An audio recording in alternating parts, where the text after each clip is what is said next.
everyone, welcome back to my channel. So today I thought I would do my February wrap-up. I actually only got to 4 books in the month of February. I am a grad student and right now has just been really crazy. We're getting ready to take all of our tests for graduation, so all of my spare time that I have used for reading was pretty much taken up by studying and preparing for all of that. I don't actually know when I'll get this video up because my first test is this Friday, which is 3 days from now.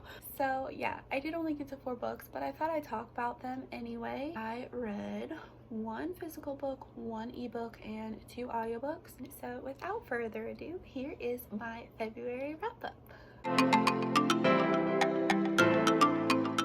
The first book that I read in the month of February was Nevermore, The Trials of Morgan Crow by Jessica Townsend. I was so excited. I found this book at Barnes & Noble for $4.99, as you can see, because this isn't a sticker that you can just peel off.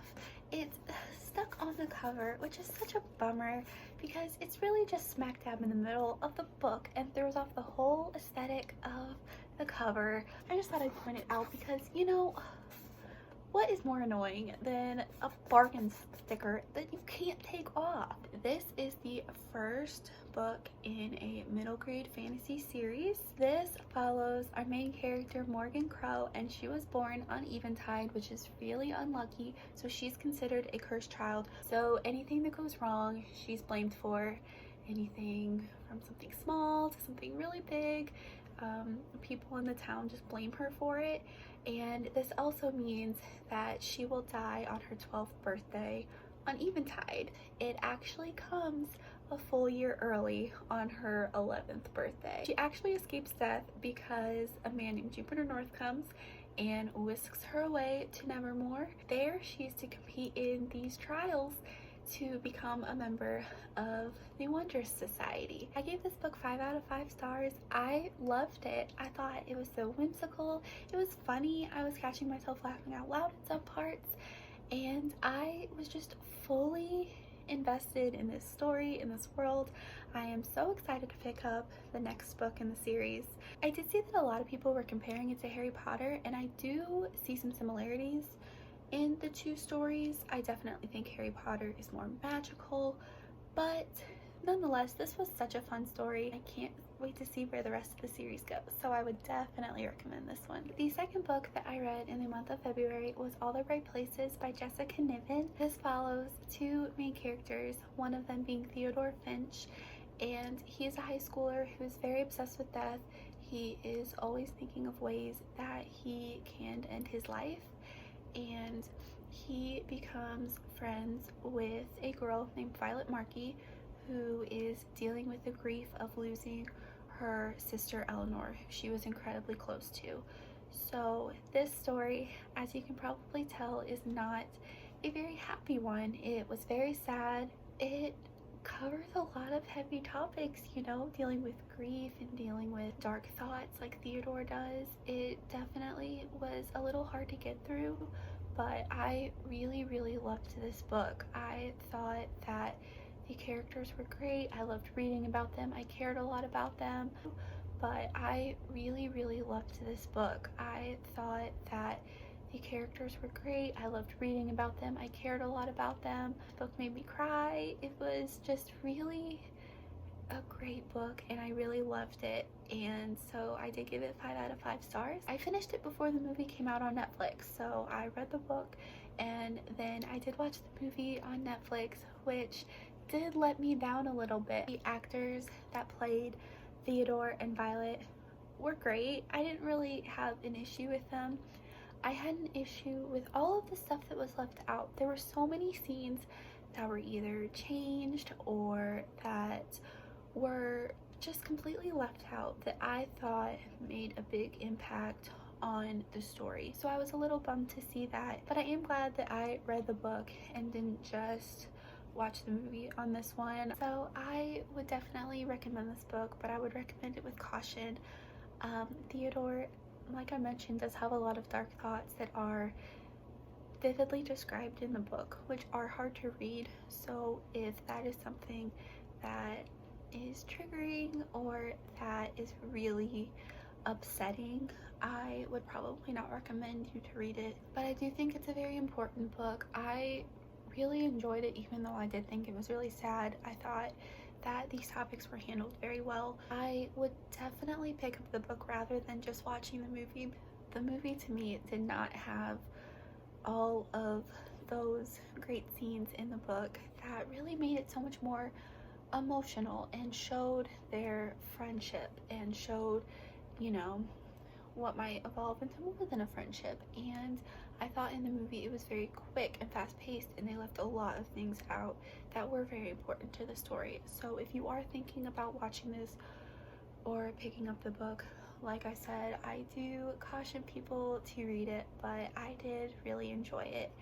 And yeah, I gave it 5 out of 5 stars. The next book I'm going to talk about is Over the Top, A Raw Journey to Self-Love by Jonathan Van Ness, or JVN, from Queer Eye. I love Queer Eye. I watch it with my mom a lot, and Jonathan Van Ness is just someone that I feel like you can't help but love. He's so positive and great and just seems like such an amazing person.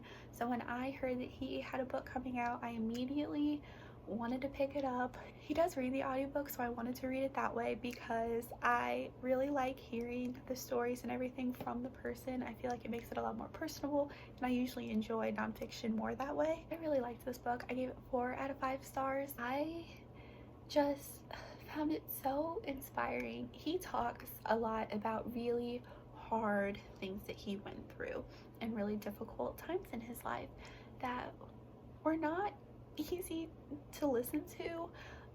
He has gone through so much, and I found it just incredible when listening, because on the show and in interviews he is seen as just this bubbly, positive person, and reading his book you find out that that's not always the case, and that he's been through a lot of struggles. He's still able to be a kind and positive person, which I feel like is so difficult. I know, at least for me, I can let, one bad thing just ruin my day, ruin my attitude. So hearing about how he is still able to be kind and positive was just really heartwarming and inspiring, and made me want to be a better person, honestly. And it also was a nice reminder that you can't always judge a book by its cover, just because someone is acting really positive and acting like nothing's wrong doesn't mean that nothing wrong is going on in their life. I would definitely recommend picking this one up, especially if you are a fan of Queer Eye like I was. I really, really enjoyed it, and I would definitely recommend the audiobook, because who doesn't want to listen to JVN tell you stories?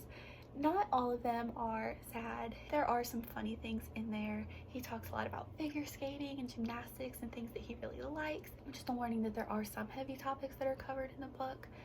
I cried, I laughed, I really had a great time with this one. It definitely, I think, left a lasting impression on me. I don't know why I read books that were kind of dark this month. They covered a lot of heavy things. So the final book that I read in the month of February was We Were Liars by E. Lockhart. So this follows our main character, Cadence, and her family, who goes to this private island every summer. So Cadence and her 3 cousins were very close, and the family called them the Liars. They were always together. They did a lot of things on this private island together, and one year an accident happens and Cadence experiences some memory loss, and she doesn't get to go to the island that following summer, but she does the next summer, and she's trying to find out what happened to her because her family is keeping this a secret from her. And so we are trying to figure it out along with her. We don't know what happened, and the other liars won't even tell her. Everyone knows what happened except Cadence, and no one will tell her. And so it does have that mystery element of trying to find out what happened, why did this accident happen, and things are slowly starting to come back to Cadence. So I went on Goodreads before I read this, and all I saw were people saying, oh, that ending was amazing. Oh my gosh, I didn't see it coming. I'm so shocked. What a great book. People were rating it really highly. And So obviously I was like, sign me up, I'm all about that. So the entire book, obviously, I was trying to figure out this mystery. I was trying to figure out what this big plot twist was going to be, and part of me wanted to be wrong, because nothing is more exciting than when you find out that it's something even crazier than you have built up in your head. Unfortunately, I guessed the ending because I was trying to pick out clues throughout the book, trying to narrow down what happened, and I did eventually guess what was going to happen. So I think that that ruined my experience with this book a little bit. I still gave it 3 out of 5 stars. I did enjoy it, and I was really invested. I wanted to finish it and I wanted to find out what was going to happen. But at the same time, when I found out that what I had guessed was the big plot twist, I was a little bummed, because I didn't get that shock value and that, oh my gosh, like I didn't see it coming, because I did see it coming. But I do think it was a great ending, and if I didn't know, I don't think I would have guessed it. I don't think I would have been so into trying to find out what had happened. I think I would have just read it and then found it out and been shocked, and then probably would have had a more lasting impression with this book. But since I did guess it, I was just kind of like, okay, that happened. So I know I kind of ruined it too, because I said that there was a plot twist in it, but if you are thinking of picking this up, I would definitely not recommend going to Goodreads and reading all of the praise and reviews, because it kept me guessing what was going to happen, and I eventually narrowed it down to 2 options, and then something happened and I narrowed it down to that one, and then that's what happened, which was a bummer. I did enjoy reading this one. I thought it was really fun, and I would recommend it because it was a great time. I just wish I would have gone into it more blind and not researched it before, but you know, it is what it is. It was still a really fun read. I would recommend it, but man, don't guess the ending. Just try to read it and don't guess the ending. It'll make it more fun, I promise. Those are all the books that I read in February. Let me know down below if there are any of these books that you read, that you liked, that you didn't like, and any recommendations that you have. I'm always open to those. So thank you guys so much for watching, and I will see you in my next video. Bye!